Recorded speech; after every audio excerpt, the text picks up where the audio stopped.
juara pertama kita kali ini dari ITCR 1200. Inilah dia, Amato Rudolf. Halo, nama gue Amato Rudolf, umur gue 17 tahun.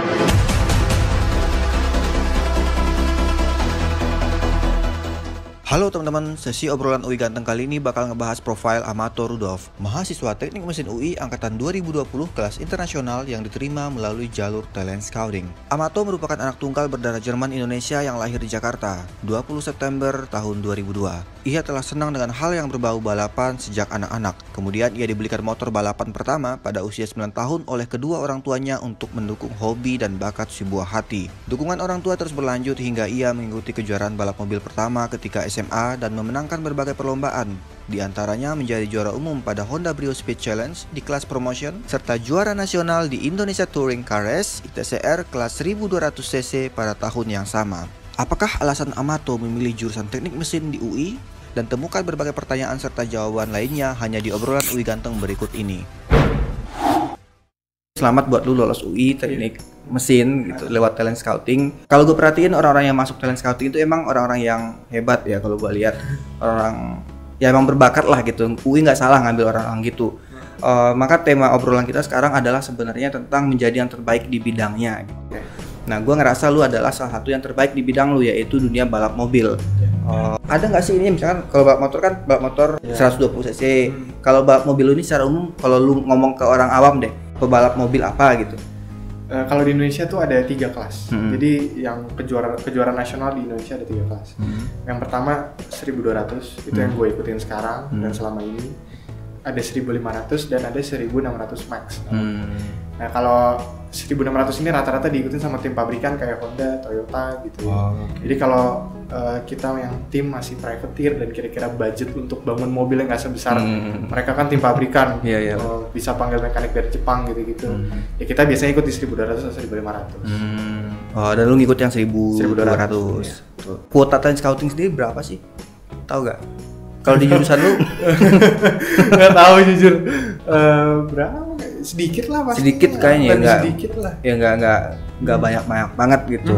Dan lu bisa berhasil menjadi salah satu yang lolos lewat sana. Ngelampirin piagam-piagam lu tentunya ya. Iya. Selain piagam, dari segi driver sendiri gimana sih gitu kalau boleh tahu? Nah, waktu itu tuh gue gini. Pas pengumuman, gue lagi teleponan sama temen gue tuh. Bentar ya bro, gue ngecek pengumuman talent scouting UI dulu. Oh ya udah. Gue tidur nih, temen ngecek. Terus tiba-tiba lagi tidur, temen gue nelfonin terus. Toto lu keterima. Ya bener lu, jangan bercanda lu, ngeledekin gue gitu kan. Enggak, beneran lu keterima. Terus kepala sekolah habis itu nelfon, nama tuh selamat ya. Apa saya nggak tahu nih, orang saya lagi tidur gitu kan. Temen lu tahu dari mana?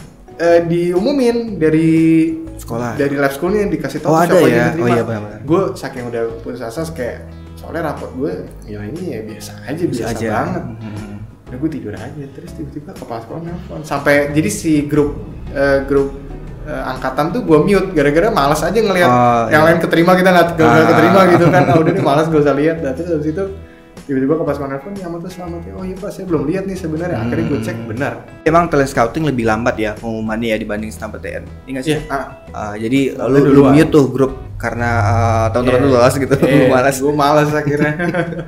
Soalnya kan di situ sebenarnya ditulisnya tuh lampirin prestasi akademis. Bukan non akademis. Nah, gue yang gue lampirin prestasi non akademis juga gitu. Inilah yang gue angkat, bahwa gue yakin salah satu pertimbangan lu terima adalah karena lu terbaik di kelasnya gitu loh. Ya maksudnya di bidang lu itu ya lu juara umum kan. Lu punya kenalan gak sih yang talent scouting juga? Teman-teman seangkatan yang diterima talent scouting ada. Lewat prestasi apa kalau lu tahu? Nah, rata-rata mereka rapotnya bagus-bagus. Talent scouting tapi dari raport gitu. Mereka rapotnya bagus-bagus, TOEFL-nya tinggi-tinggi. Tapi TOEFL standar, rapot juga standar. Iya, tapi sama aja nggak sih kalau dilihatnya dari rapor doang kan? Ya apa bedanya dengan SNMPTN gitu? Iya. Berarti kan ada suatu prestasi di yang lain dong, talent scoutingnya gitu, bakat di yang lain gitu. Oh iya, satu lagi, kalau lu daftar talent scouting, itu lu otomatis nggak daftar SNMPTN ya? Artinya lu milih? Nggak bisa. Jadi kan SNMPTN itu 40% ranking teratas dari satu angkatan. Gue kan nggak masuk, gue kelewat beberapa nomor lah gitu. Jadi gue nggak dapet SNMPTN. Nah, temen gue yang keterima di talent scouting ini juga banyak yang udah dapat SNMPTN tapi nggak, maksudnya dapat kuota tapi nggak keterima. Nggak keterima atau nggak ngambil? Nggak keterima. Oh, berarti bisa sebenarnya daftar SNMPTN dan daftar juga di talent scouting. Bisa. Oke, ya gue mau nanya soalnya kalau emang gitu apakah milih gitu atau bisa dua-duanya gitu. Nah kalau lu berarti kan nggak ngambil SNMPTN ya, ngambilnya emang talent scouting gitu. Nggak dapat kuota. Ya. Rankingnya bukan di atas. Ya tapi nggak apa, seenggaknya lu ambil talent scouting dan lu lolos gitu loh. Nggak gampang kan masuk UI teknik mesin lagi. Lu lolos itu, gitu aja gitu. Ya, itu nggak nyangka, makanya yang bikin gue tambah males ngeliat tuh karena teman-teman kayak lu ngarep banget tuh teknik mesin gitu-gitu kan. Terus kayak ya udahlah nggak ada salahnya nyoba. Ya. Nggak keterima kita coba simak gitu SBM kan. ya. Kemudian kenapa lu nggak milih teknik mesin? Tujuannya sebenarnya buat dari dulu tuh pengen banget cita-citanya punya bengkel. Menurut gue kuliah apa nih yang paling dekat sama bengkel gitu, mesin atau apa? Ya teknik mesin. Dan menurut gue juga dengan belajar teknik mesin tuh pastinya jadi bisa ngebantu balap gue juga dong.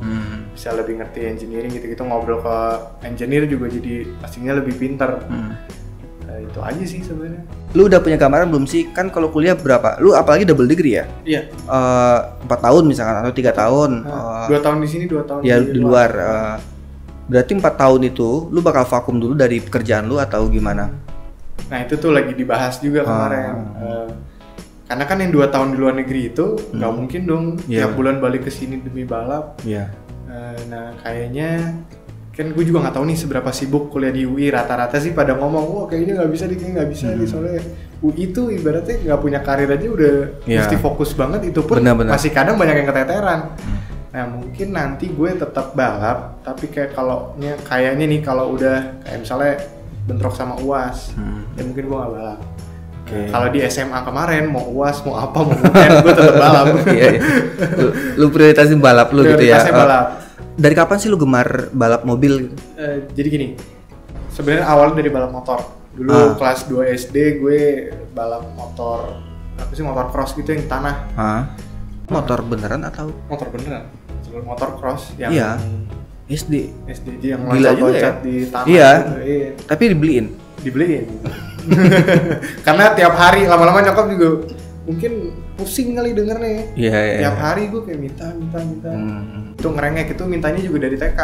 Mau balap sama nyokap, akhirnya baru dikasih itu kelas 2. Latihan balap gue sampai kelas 1 SMP masih balap motor. Habis itu gue sempet jatuh. Terus sama nyokap dibilang kayaknya jangan balap motor lagi deh, ngeri, takutnya kecelakaannya bisa lebih parah lagi tuh. Akhirnya gue vakum, jadi kelas 2 SMP, kelas 3 SMP sama sekali nggak nyentuh motor, mobil, balap-balapan enggak deh gitu. Kemudian 1 SMA nyokap gue setuju. Waktu itu gue bilang mau balap mobil di Sentul, boleh nggak? Terus lihat kebenaran temen ada yang balap. Waktu itu kita nonton dia balap, terus akhirnya nyokap setuju. Akhirnya coba deh nih beli mobil balap. Mobil balap apa tuh yang dibeli? Dari awal gue balap pakai Brio yang 1300. Iya.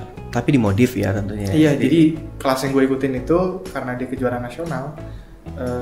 Kita tuh balap sebenarnya Brio semua nih gitu, atau ada AG ya, pokoknya yang sisanya sama lah gitu, 1200. Jadi mesinnya itu harus standar biar balapnya kompetitif. Yang kita upgrade dari mobil standar untuk jadi mobil balap tuh hanya kayak ganti shock, ban, ada pengaman di dalam besi-besi itu. Iya betul. Gitu aja, tapi mesinnya semuanya sama, harus standar biar balapnya itu deket-deketan, fight-nya seru. Ya akhirnya lu ngikut 2017 dan itu bener gak sih lu langsung juara umum gitu? Itu kompetisi pertama yang lu ikutin? Iya, waktu itu pertama kali balap gue. Jadi kan kalau balap tuh sebelum balap kita ada kualifikasi kan, menentukan posisi start di hari Minggu nanti. Nah itu dilakukan hari Sabtu. Jadi waktu itu gue sempat balap pertama tuh hari Sabtu, gue udah langsung pole position. Position itu start pertama nih. Iya paham. Tapi karena waktu itu tuh masih baru, mekanik gue juga nggak ngerti itu balap gimana. Waktu itu kita didiskualifikasi gara-gara mobil kita beratnya kurang 3 kilo. Akhirnya start dari paling belakang. Start dari paling belakang.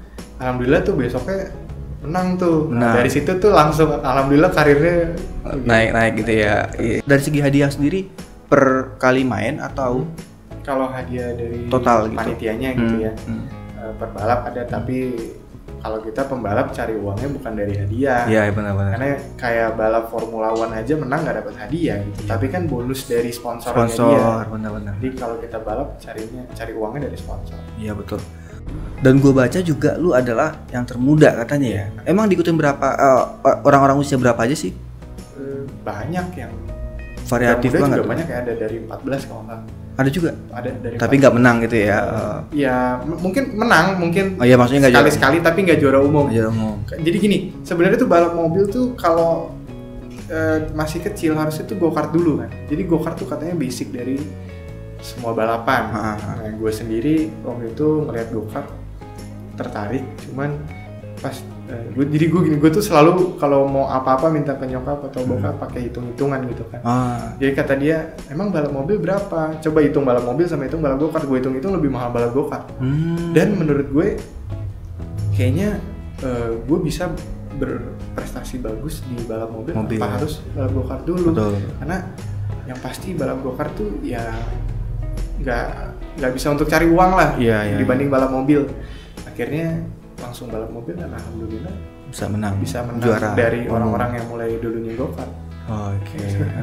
Oh ya, ini balik lagi dikit tentang kegemaran lu balap mobil. Ini ada suatu hal gak sih yang melatar belakangi itu? Bisa kan lu nonton film balap atau apa gitu? Nonton MotoGP. Oh, lu udah dari kecil. Jadi waktu itu dari TK ya. Orang-orang suka nontonnya Doraemon, Dora gitu. Lu nonton MotoGP. Jadi sampai kalau kan jadi kita tuh sekeluarga besar nih, rumah deket-deketan. Jadi anak-anaknya tuh suka, kita yang kecil-kecil main bareng nih. Satu TV, nah rebutan tuh. Yang lain pada mau nonton kartun, gue mau nonton MotoGP aja. Dari kecil sampai sekarang. Siapa idola lu? Valentino Rossi. Nah, bener sih orang-orang yang kayak lu kan berarti mulai dari SD tuh. Ya berarti masih tahu Valentino Rossi gitu kan. Kalau sekarang kan udah mulai redup juga dia kan. Apalagi sekarang pensiun ya, iya nggak sih? Iya. Yang nggak diperpanjang kontraknya? Iya, nggak diperpanjang sama Yamaha. Sama Yamaha kan. Karena performa juga turun gitu-gitu. Udah tua. Udah tua ya. Dia kan satu yang tertua juga. Kalau di dunia balap mobil sendiri ada yang apa namanya tuh? Yang di jalan-jalan becek segala macem gitu, kan di hutan-hutan. Itu rally ya? Rally. Lu kepikiran buat ikutan itu nggak? Enggak sih. Enggak. Kenapa? Bahaya? Bukan, ya belum ada kesempatan aja. Kalau ada sponsor beliin mobil suruh balap ini gas. Cuman kebenaran kesempatannya lagi datang di balap aspal ya, kita jalanin yang ada dulu. Kalau F1 di bawah F1 ada berapa? F2? F2, F3, F4. Iya, F2, F3, F4. Gua nggak mikir untuk nyoba balap formula sih. Jadi kan ada dua ya. Kita tuh ada balap mobil namanya touring car. Ada namanya single seater. Single seater tuh formula. Mulai dari Formula 4, 3, 2, 1. Nah, itu beda konsepnya. Kalau dia tuh kan terbuka, bukan mobil. Open wheeler namanya. Kalau kita tuh balap mobil. Nah, kalau balap mobil sendiri jenjang paling topnya itu ada namanya World Touring Car Championship. Itu paling tingginya. Kalau formula ya F1. F1 paling tinggi. Kalau tadi World Cup World Touring. Iya, World Touring Car. WTCR. Itu di mana diadanya? Di Indonesia udah ada belum ini ya sirkuitnya?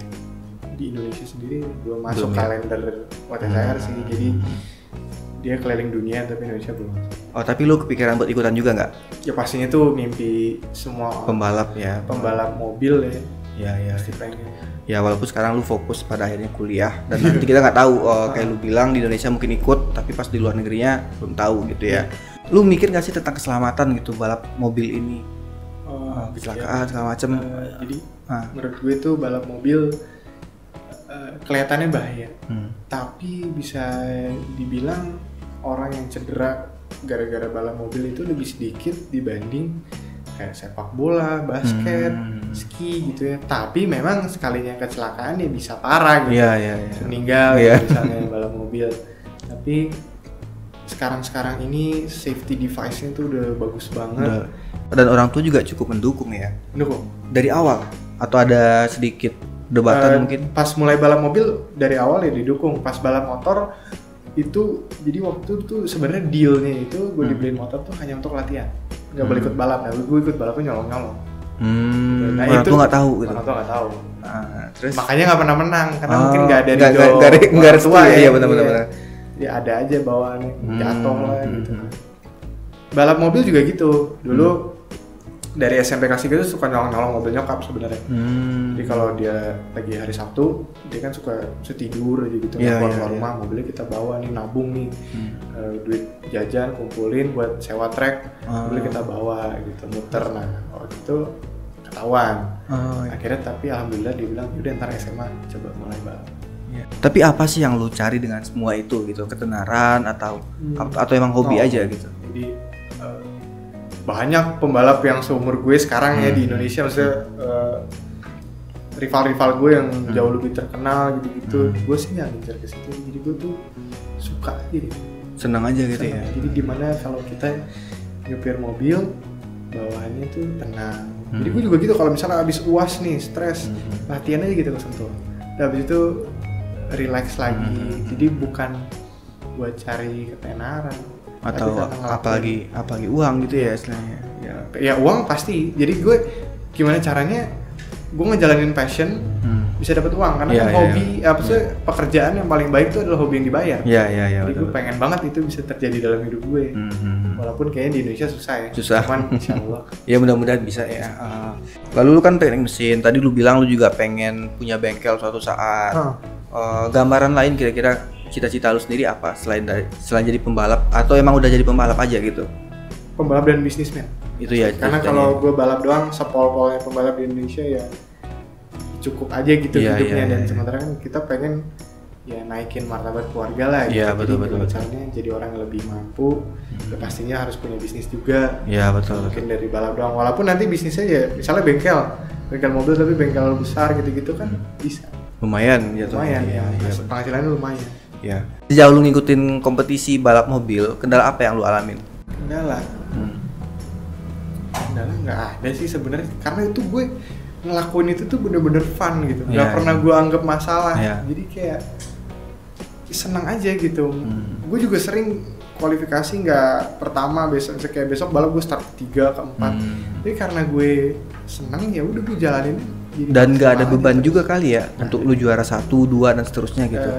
Atau cuma ada target? Beban sedikit, kayak gue pengen nyenengin sponsor gue yang pasti. Cuman nggak pernah jadi yang sampai harus stres gitu. Jadi mikirnya cuma harus menang, tapi akhirnya jadi nyetirnya berantakan gitu. Itu pengaruh banget kalau di balap. Kalau kita mikirin, kita balap baru mulai udah mikirin, aduh nanti pengen naik podium nih, itu udah berantakan. Fokus aja udah, nyetir aja.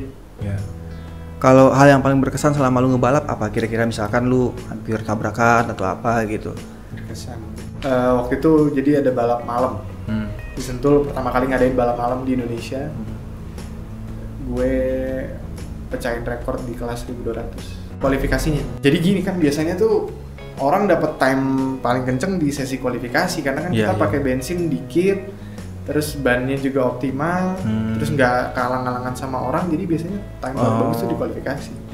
Karena nanti kalau begitu balap, bensin kita isi full. Ya nanti bensin bakal habis, begitu bensin habis bannya udah jelek. Jadi kurang bisa dapat lap time optimal. Kalau hal yang buruk itu pernah nggak sih? Oh pernah. Waktu itu pernah yang waktu gue balap 2018 seri 3 kalau nggak salah.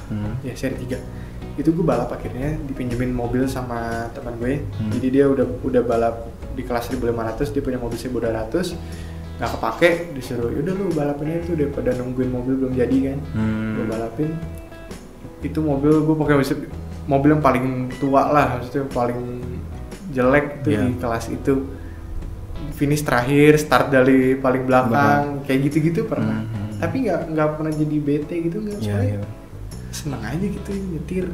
Terus gimana cara lu ngebagi waktu antara balap sama sekolah dulu? Gini, keluarga gue itu fanatik sama pendidikan. Yang pasti pendidikan tuh buat anak-anaknya itu harus ditaruh di nomor 1.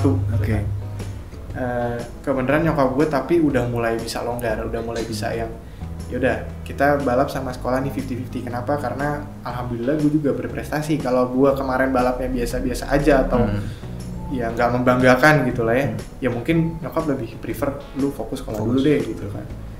Alhamdulillah sekolahnya juga mendukung karena ngelihat prestasi kita juga gitu kan. Terus kita juga nggak ngejelek-jelekin sekolah gitu.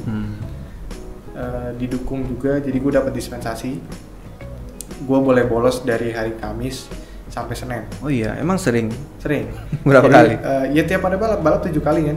Berarti 7 kali itu tiap bulan atau? Tiap bulan. Kira-kira tiap bulan ya. Kira-kira Berarti 1 bulan lu bisa bolos 3 hari. 3 hari di luar Sabtu Minggu. Dari Kamis. Atau ya bisa nambah lagi kalau misalnya lagi dipanggil sama sponsor, bolos sekolah juga. Atau baru mau ngajuin sponsor ke perusahaan baru, bolos sekolah juga. Iya. Dan tapi sekolah ngasih gitu. Ngasih. Terus guru-gurunya itu udah langsung tahu. Jadi kalau kayak gua nggak masuk, dia pasti langsung personal chat. Nih, apa namanya, tugas yang tadi kamu nggak ada. Oh, dari guru itu langsung. Bagus ya, lab school. Iya. Mendukung banget. Iya, betul. Suportif banget mereka ya. Iya. Dari teman-teman lu sendiri gimana, kayak dibicarain mungkin aduh sibuk nih atau gimana? Enggak sih, teman-teman bahkan kalau mereka lagi ada waktu aja mereka suka nonton balap. Teman sekolah ya. Nonton lu maksudnya? Iya, nonton balap, suka datang ke Sentul. Iya. Kepala sekolah juga datang nonton balap. Seru juga ya lab school lu ya. Iya.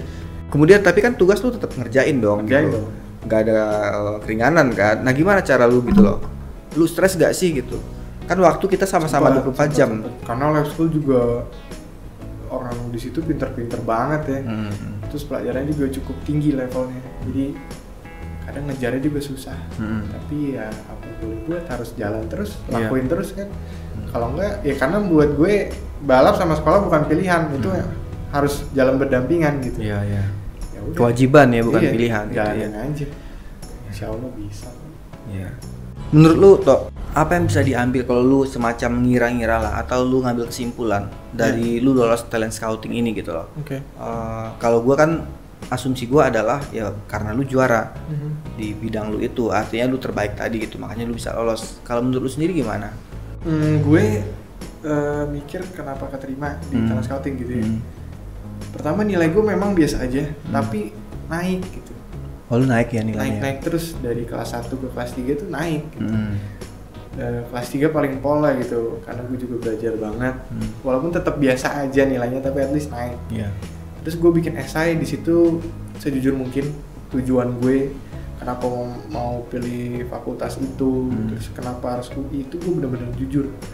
Dikit, esai gue tuh dikit banget, sampai waktu itu temen gue kayak, itu lu dikit banget ya, habis gimana ya? Yang ada di pikiran gue ini, yang gue mau lakuin ke depannya cuman ini, ya udah gue tulis aja sejujurnya gitu. Terus tetap lampirin prestasi gue walaupun di situ tulisannya non akademis ya, akademis. Prestasi non akademis gue taruh. Iya. Terus udah pasrah aja, doa aja.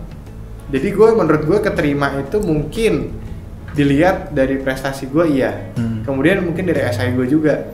Ya, kalau nilai mungkin nggak dilihat gitu. Oh iya, talent scouting ada esai juga ya? Ada. Kalau SNMPTN ada nggak sih esainya? Enggak kan? PPKB nggak juga ya? PPKB ada. Ada esai juga? Ada. Kalau talent scouting bahasa Inggris esainya. Oh gitu? Iya. Dan nggak ada ketentuan juga? Misalkan berapa kata? Ada ketentuan juga? Enggak ya? Terserah. Iya betul. Sejauh ini sih ini aja, tapi sebagai penutup gue minta pesan atau buat penonton kita gitu. Buat anak-anak yang mau masuk UI, yang pasti tetap berusaha ya gitu, masih tersisa 2 jalur lagi. Jadi kan ada UTBK sama SIMAK UI. Nah, gue juga kemarin karena sempet gak nyangka bakal dapet talent scouting, gue tiap hari belajar di rumah, ikut online BTA gitu-gitu supaya keterima. Jadi terus coba sampai kesempatan terakhir. Kalau nggak dapet juga nggak usah terlalu pesimis gitu, masih ada kesempatan lain. Terus buat semua orang nih sekarang pesan gue, lu coba lakuin hal yang memang lu suka, karena segala sesuatu yang dipaksakan pasti ujung-ujungnya nggak akan baik. Iya. Nah, itu aja sih. Oke. Keburu. Iya, maksud gua mudah-mudahan lu bisa buka di rumah. Nah, kalau kayak gitu. mau buka puasa ngabut dikit nggak apa-apa. Ya kan, daripada batal di jalan, bisa batal di rumah. Iya bisa lah, 1 jam di jalan kan. Tapi benar-benar nggak macet ya, walaupun agak padat sekarang gitu. Lupa lagi, gue